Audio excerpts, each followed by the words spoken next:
سامعین، ناظرین، infection control society آپ کی صحت کے لیے، آپ کی آگاہی کے لیے مسلسل مضامین آپ کی سماعت کے لیے پیش کرتی ہے۔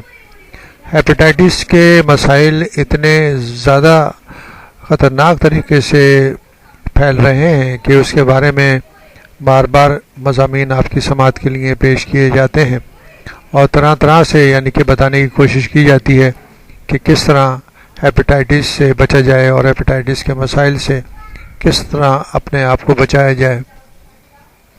ڈاکٹر امجد علی جعفری کے ایک مضمون سے استفادہ حاصل کرتے ہیں جس میں ہم بتانا چاہیں گے کہ ہیپیٹائٹس کے کیا کیا مسائل ہیں۔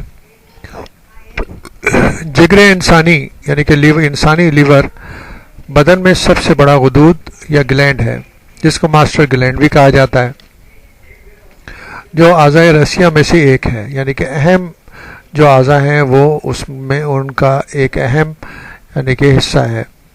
یہ معدے کے دائیں طرف پسلیوں کہ ربس کے نیچے واقع ہے۔ اس کی رنگت سیاہی مائل سرخ ہوتی ہے۔ عام طور پر صحت مند جگر کا وزن 1.5 سے 2.25 کلو تک ہوتا ہے۔ یہ چھوٹے چھوٹے خلیات کہ سیلز کا مجموعہ ہے۔ یہ خلیات یا سیلز کو ان خلیات اور سیلز کو ہیپیٹوسائٹس کہتے ہیں۔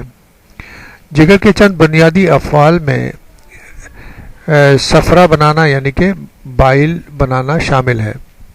صفرا پتے میں جمع ہوتا رہتا ہے، کہ بائل گال بلیڈر میں جمع ہوتا رہتا ہے۔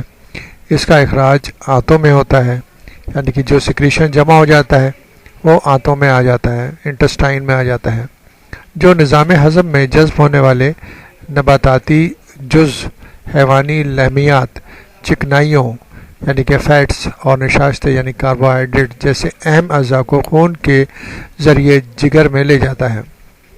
جہاں انسانی جسم کے لحاظ سے یہ اجزاء دوبارہ ترتیب پاتے ہیں، جگر ان کی ساخت اور بناوٹ میں تبدیلی بھی کر سکتا ہے۔ اگر کچھ اجزاء جسم کے لیے مضر صحت ہوں تو جگر اس کے اندر مختلف تبدیلیاں کر کے اس کو ایسا بنا دیتا ہے کہ وہ انسانی جسم کو یا انسانی جسم کے کسی حصے کو نقصان نہ پہنچا سکیں۔ جگر توانائی اور چکنائی فراہم کرنے والے اجزاء کو ذخیرہ بھی کر لیتا ہے۔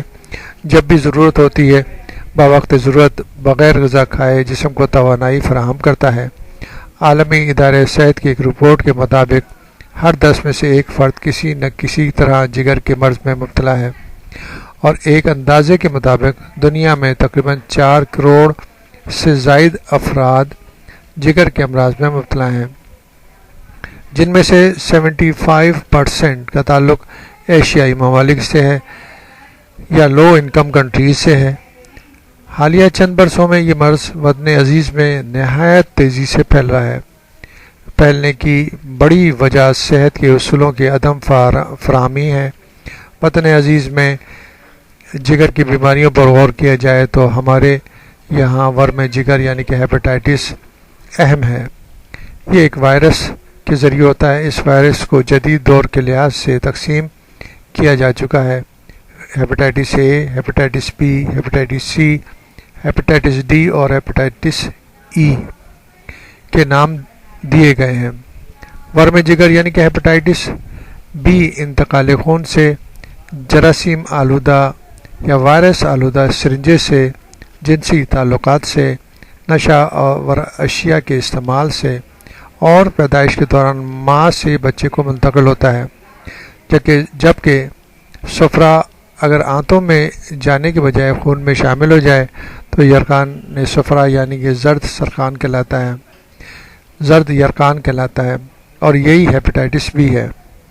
جب جگر کی بافتوں میں غیر طبعی مادے جمع ہو جائیں، ٹیشوز میں غیر طبعی مادے جمع ہو جائیں یا کیمیکلز جمع ہو جائیں تو جگر کہ لیور بڑھ کر پسلیوں سے آگے چلا جاتا ہے، اور اس کو فیل کیا جا سکتا ہے، کہ پسلیوں کے نیچے محسوس کیا جا سکتا ہے کہ جگر بڑھ چکا ہے۔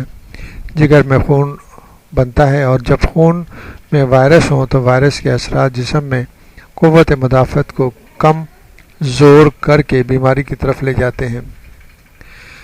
جگر میں خون کے فاسد اور زہریلے مادوں کی صفائی کا بندوبست ہوتا ہے۔ عام طور پر جگر کی سوزش یعنی کہ انفلیمیشن یا انفیکشن بگڑ جائے تو کینسر کی صورت بھی اختیار کر سکتا ہے۔ یہ تو ہم نے تھوڑی سی تفصیل آپ کو اس ماسٹر گلینڈ کی بتائی جو کہ انتہائی اہم ہے۔ اب آپ اندازہ کر سکتے ہیں کہ سارے جسم کے نظام کو، سارے میٹابولزم کو جگر کنٹرول کرتا ہے۔ جگر کے اندر یہ صلاحیت ہے کہ اگر اس کا کچھ حصہ بیمار ہو جائے تو دوسرے نئے سیل بننے لگتے ہیں اور وہ اس کی جگہ لے لیتے ہیں، جو بیمار سیلز کی جگہ لے سکتے ہیں۔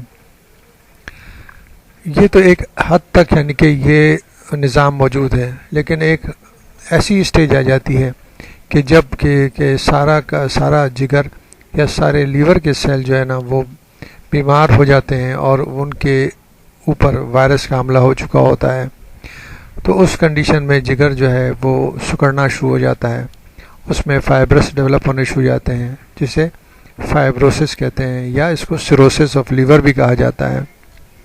یہ سیروسس آف لیور جو ہے پھر آگے جا کے کینسر میں بھی تبدیل ہو جاتا ہے۔ تو اس طرح یہ مختلف اسٹیجز ہیں بیماری کے پیدا ہونے کی اور اس کو آگے تک لے جانے کی، یعنی کہ کینسر تک اسٹیج تک پہنچانے کی۔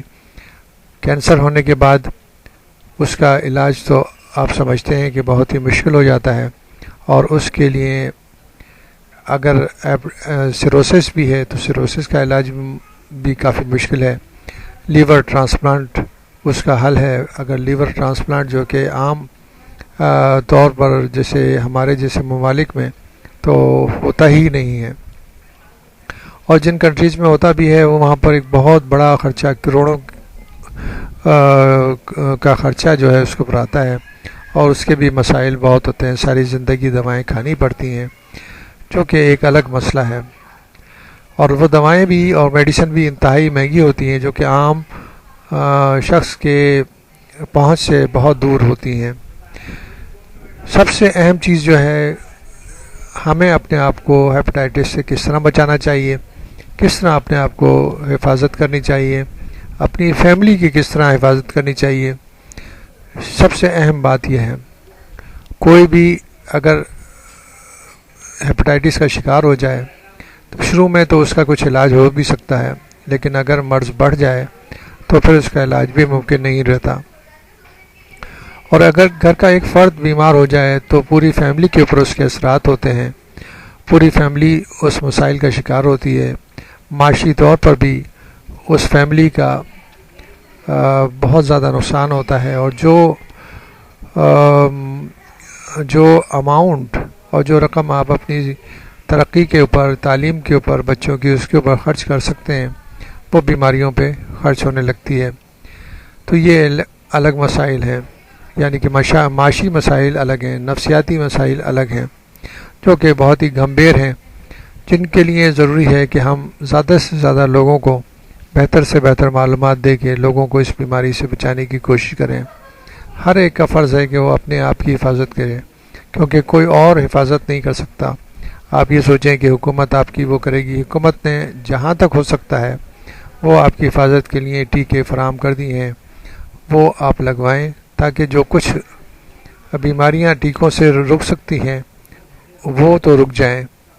بہرحال یہ بہت ہی ایک تلخ حقیقت ہے کہ ہیپاٹائٹس کے کیسز جو ہے نا ہمارے جیسے ملکوں میں بڑھتے چلے جا رہے ہیں، اور ان کے حفاظتی اقدامات اگر نہ کیے گئے تو ایک عرصے میں بہت زیادہ تعداد ان کی ہمارے جیسے ملکوں میں پیدا ہو جائے گی۔